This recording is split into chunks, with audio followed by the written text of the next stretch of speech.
Martin, le Paris Saint-Germain s'est imposé dans le classique contre l'OM dimanche soir en clôture de la 26e journée de Ligue 1, 3-1. Qu'est-ce que tu retiens de cette rencontre? Quelle analyse tu en fais, Martin? Je retiens que c'est un peu déprimant. Ouais. C'est un peu déprimant parce qu'on avait un PSG.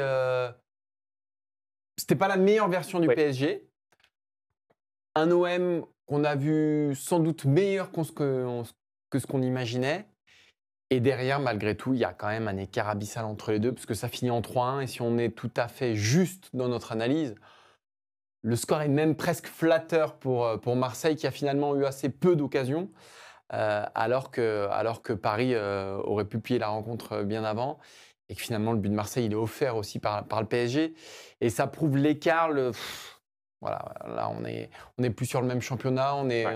On est sur deux galaxies différentes et c'est le premier face au dauphin de Ligue 1. C'est ça aussi qui est saisissant. 19 points d'écart entre les deux. Voilà, ça dit tout de la Ligue 1. Chapeau au Paris Saint-Germain quand même, qui fait une saison incroyable. Je ne sais pas si j'ai déjà vu un PSG aussi impressionnant collectivement en Ligue 1. Mais voilà, c'est moi d'un point de vue tout à fait personnel. Si on n'est ni supporter du PSG ni de l'OM, on peut que regretter le manque d'adversité finalement et l'écart trop grand qu'il y a entre le premier et le deuxième de Ligue 1.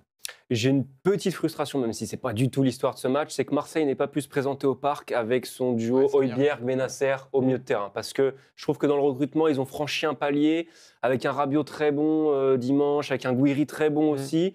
On aurait peut-être pu voir un match un peu plus serré.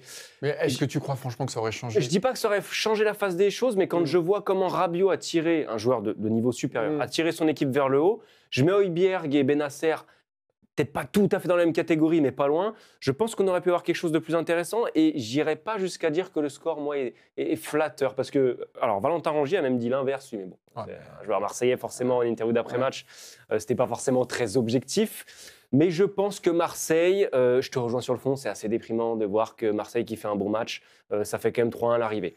Mais Marseille a fait des choses intéressantes, notamment dans les intentions. Voilà, je suis d'accord avec toi. La Ligue 1, les équipes de Ligue 1 essayent tout contre le PSG. Il y en a qui veulent garer le bus, il y en a qui veulent essayer d'autres choses. Marseille est venu avec des intentions plutôt louables, en essayant de presser haut, en essayant de se créer des situations. Et ça, on peut les en remercier, parce que ça a créé un spectacle relativement plaisant, même si ce n'était pas le match de l'année. C'est pas le fond du problème.